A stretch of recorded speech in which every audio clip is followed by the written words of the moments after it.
السلام عليكم، رودي رجع لكم من جديد. اليوم راح نلعب بالجنرال بالعراق.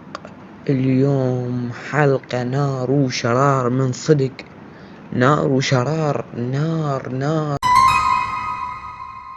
تحكي صدق انت؟ بركم ان العراق صار امبراطورية،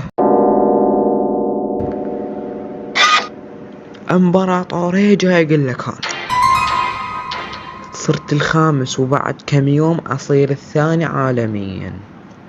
واذا حاربت اليونان أكون الأول عالميا، فأني راح أعتبر نفسي إمبراطور، نفسي زي إمبراطور. أي شو أسولف لكم، أحكي لكم إياها باختصار. قمت أصنع ببغداد وبالرطبة طيران، طورت الطيران حلو. بديت بالموصل بالقائم قاعدتين عسكريتين مطورتين اثنين، يعني بالتطوير الثاني قمت أصنع بها برامس زين. وقمت بالكربلاء وبالبصرة أصنع شنو جنود.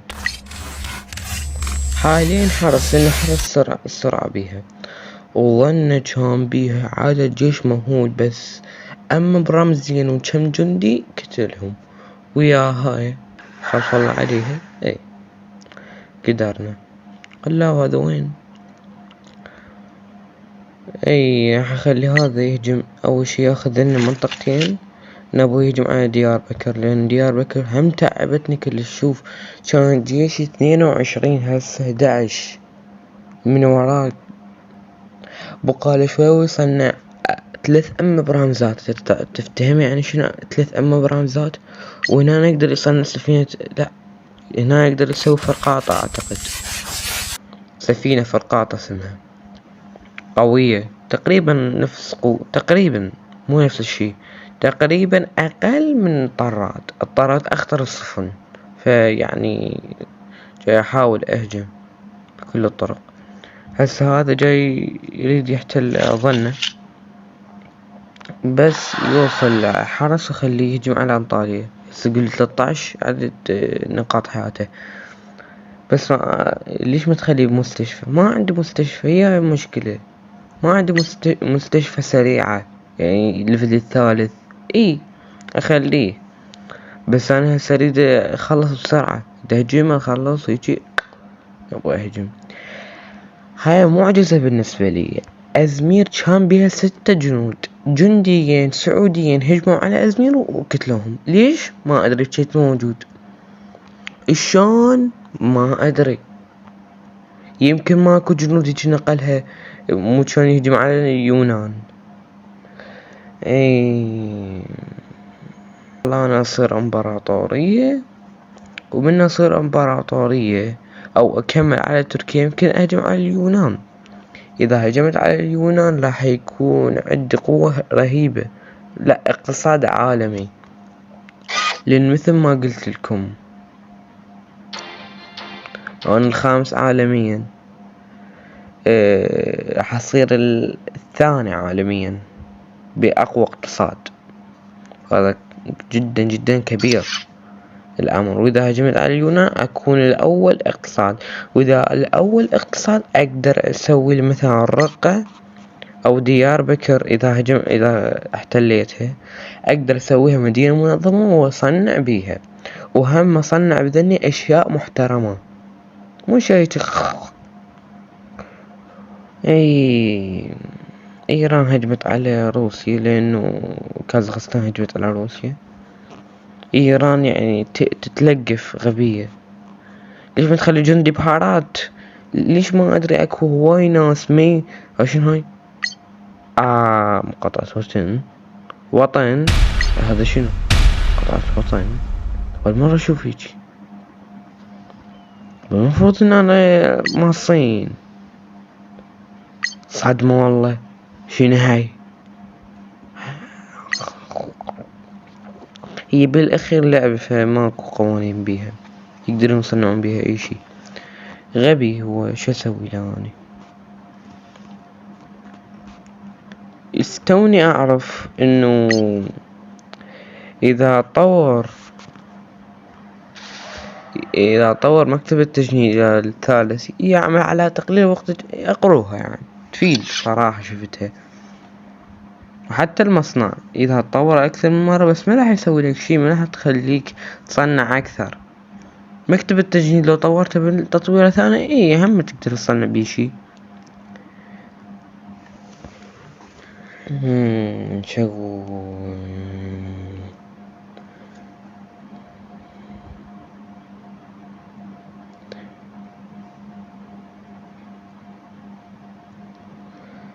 اني احاول انه اسوي لي فرقة الحالية.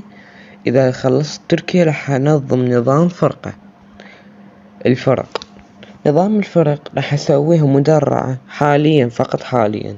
الفرقة تتكون، راح اكونها من مدرعة وحرس ومشاة فقط. بعدين ان شاء الله اذا خلصت هذا الترتيب ووزعت على تركيا وسوريا والعراق، راح اطور، اضيف وياها كيستريلا، وهم اطور المدرعة، اطور شو اسمه. انا احب دائما المدرعات الاساسية. هي اقوى، مو اقوى يعني، هي من قالك اساسية. حتى الحرس اساسي، حتى المشاة اساسي، فهي كان قاعد تصنع. هالايام بهذا السيرفر الناس جاي تركز، لو تبوع هنا تركز على المدرعات. انا هم مدرعة يعني بعدهم ما هجموا ولا هجموا تلقاهم اقوى منك. بس انا اقتصادي اكبر من عدل، لانه انا هجمت اكثر من دولة. هجمت على 1 2 3 4 لا 4 نقدر نقول 4 دول انا هجمت عليهم ودمرتهم 1 1. راح يكون عندي اقتصاد عالمي صح، بس راح اكون مستهدف. بس لازم اصنع بسرعة، عندي اقتصاد عالمي اقدر اصنع اللي اريده بيوم واحد. لان مثلا لو تريد تبحث عن صواريخ رؤوس حربية تقليدية، شوف ايش قد يحتاج. شوف ايش قد 3000 10,000 والله مليون. بس اخلص تركيا احاول انه اضبط نفسي، اضبط الملاعب مالتي.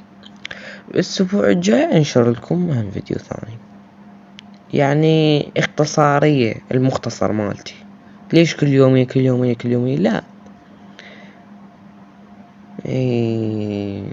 الطيران جاي يخليه يهجم على هذا، طورته الى ليفل 2. انا نسيت اقول لكم على شو اسمه المدرعات. قاعد اطور برامز، قاعد احاول صراحة. بس لو تشوف يعني شكلها بالاخير تحفة من صدق. شوفها تحفة، تحس يعني بالهيبة، هيبة وخيبة. الله، هيبة وخيبة، هيبة. المشاة قاعد اطورهم قدر المستطاع، راح يفيدوني هواي بالهجوم. المقاتلات راح يفيدني كلش. جاي احاول انه اخليهم مكوان، لا الصقر المقاتل قصدي. هسه ما قاعد يعني احاول انا هسه حاليا.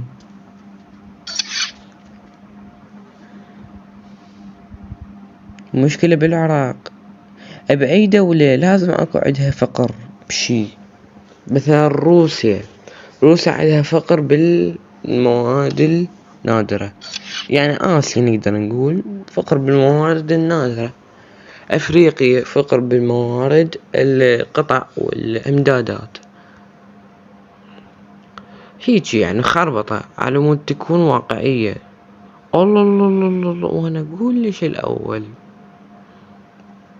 امريكا بحد ذاتها الثاني عالميا باقوى اقتصاد، هسه يعني اكبر حجم. واذا هجمت على كندا صارت الاول، لانه كندا كبيرة جدا، عندها مقاطعات كثيرة. أنا ضميت ويا إيران والسعودية لأنهم يحمون من الجهة الشرقية والجنوبية ونقدر نقول الغربية، يعني بس الشمال أحصنه، بس هم لازم أحصن العراق وسوريا. يمكن يطب لي من اللاذقية، يمكن يطب لي من البصرة، شيء حق السعودي يحميني. وإذا هجم على البصرة واحتلها بدون جنود قبل يحتلها بسهولة، وإذا احتلها بسهولة حيدمر المدن ولازم أرجع أعمرهن هيشغل. لا، لازم أحميهن. غلط، لازم أخلي بالقائم جندي، لا فرقة راتبة فرقة أنا أحسن. ما تدري، يمكن يجيك أنت مطيح حقم دفاع، يجيك طيران يقعد لك ببغداد قبل هجوم. فأي شخص يطيح حقم دفاع انتبه، خاف يجيك يتحرك على أساس إنه هو يريد يتحرك على الجهة الثانية مو عليك، ويقف على رطبة وكربلاء وبغداد والقائم وموصل والبصر ويهجم عليك ويحتلهن ستتهن مرة واحدة. بس هجم بثانية واحدة احتلهن كلهن. استغل الفرصة. أني هذا شو اسوي بالجنرال؟ صير نفس الجنرال. فكر والله تعبوني. ما شايف ولا خليفة حسن،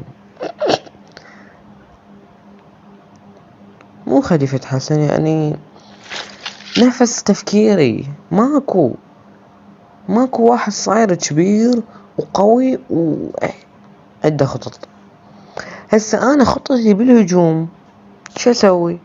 اوزع على كوستنا وبوخارد وكشنيوي وأوديسا وكارافيديوس وسيفة وكالوج يعني اوزع كل وحدة فرقة مخصصة إلها. يمكن هي أكثر إذا أنا أعرف على جنودها، يمكن أسوي استخبارات ما تدري. وخلي له جندي تنظيف. شو يعني تنظيف؟ يعني ينظف لك المقاطعات، ياخذهن يحتلهن. المقاطعات هواي صح هواي، يمكن أخلي مشاتين، أخليه يحتل المقاطعات فقط. المدن أكثر شي بيها مشاة.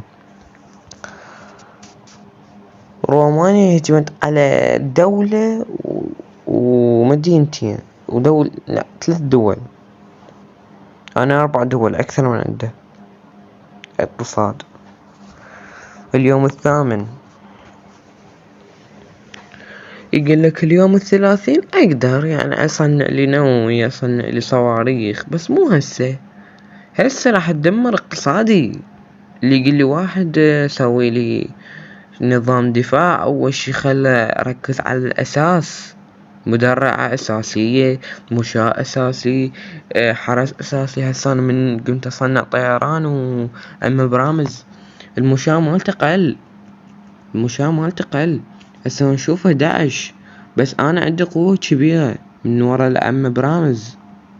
هسه أنا قاعد أصنع أم برامزين وطيارة وحدة وكم حرس،